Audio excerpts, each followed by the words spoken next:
Every year, when summer is about to start, we observe that everyone in school is busy rehearsing dances for the graduation night, memorizing lines to be delivered during the graduation rites, and practicing the graduation procession. In the next few months, we will meet new sets of classmates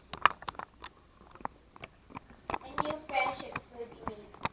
We will meet new teachers who will also help us hone our talents and equip us with skills to be successful individuals.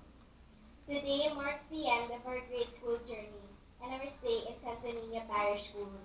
I am happy that we have made it through the years, grateful for the support and inspiration provided by our families.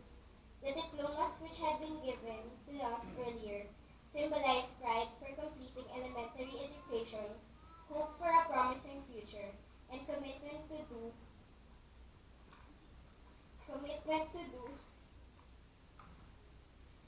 our best in the next phases of our lives. We may no longer see each other as often as we did, but our bond and friendship will stay. I will forever hold you dear in my heart. There will be no